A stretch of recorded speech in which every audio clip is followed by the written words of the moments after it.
വിശുദ്ധ കുരിശിൻ്റെ അടയാളത്താൽ ഞങ്ങളുടെ ശത്രുക്കളിൽ നിന്ന് ഞങ്ങളെ രക്ഷിക്കണമേ.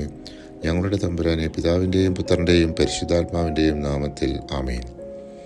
പേർഷ്യ രാജാവായിരുന്ന അർക്കാസക്സസ് രാജാവിൻ്റെ കാലത്താണ് എസ്രാ ബാബിലോണിൽ നിന്നും പുറപ്പെട്ടത്. രാജാവിൻ്റെ നല്ല മനസ്ഥിതി കണ്ട എസ്രാ ദൈവത്തിന് നന്ദി പറഞ്ഞു. ജെറുസലേമിൽ കർത്താവിൻ്റെ ആലയം മനോഹരമായി പണിതുയർത്തുന്നതിന് രാജാവിനെ പ്രചോദിപ്പിച്ച നമ്മുടെ പിതാക്കന്മാരുടെ ദൈവമായ കർത്താവ് വാഴ്ത്തപ്പെടട്ടെ. രാജാവിൻ്റെയും ഉപദേഷ്ടാക്കളുടെയും സേവക പ്രമുഖരുടെയും മുമ്പിൽ അവിടുന്ന് തൻ്റെ അനശ്വര സ്നേഹം എൻ്റെ മേൽ ചൊരിഞ്ഞു. എൻ്റെ ദൈവമായ കർത്താവിൻ്റെ കരം എൻ്റെ മേലുണ്ടായിരുന്നതിനാൽ പ്രമുഖന്മാരായ ഇസ്രായേലരെ കൂട്ടിക്കൊണ്ടുപോകുന്നതിന് ഞാൻ ധൈര്യപ്പെട്ടു.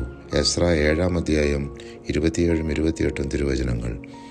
എസ്രാ ദൈവസന്നിധിയിൽ തങ്ങളെ തന്നെ എളിമപ്പെടുത്തുന്നതിനും മക്കളോടും വസ്തുവകകളോടും കൂടെയുള്ള അവരുടെ യാത്ര സുഗമമാക്കുന്നതിനും വേണ്ടി ദൈവത്തോട് പ്രാർത്ഥിക്കുന്നതിന് അഹാവ നദീതീരത്ത് അവർ ഒരു ഉപവാസം പ്രഖ്യാപിച്ചു.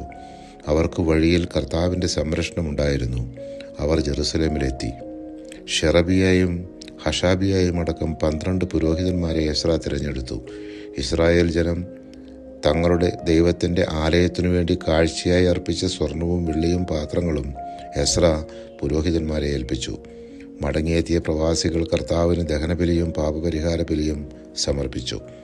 ഇതെല്ലാം കഴിഞ്ഞിട്ടും ഇസ്രായേൽ ജനവും ചില പുരോഹിതന്മാരും ലേവ്യരും കാനാന്യർ, ഹിത്യർ, പെരീസ്യർ, ജബൂസ്യർ, അമോന്യർ, മൊവാബ്യർ, ഈജിപ്തുകാർ, അമോര്യർ എന്നിവരിൽ നിന്ന് മിശ്രവിവാഹം ചെയ്യുന്നു എന്നറിഞ്ഞ എസ്രാ ദുഃഖാർത്തനായി. സായാഹ്ന ബലിയുടെ സമയത്ത് എസ്രാ ഉപവാസത്തിൽ നിന്ന് എഴുന്നേറ്റ് കീറിയ വസ്ത്രവും മേലങ്കിയുമായി മുട്ടിന്മേൽ വീണ് ദൈവമായ കർത്താവിൻ്റെ നേർക്ക് കൈകൾ ഉയർത്തി അപേക്ഷിച്ചു.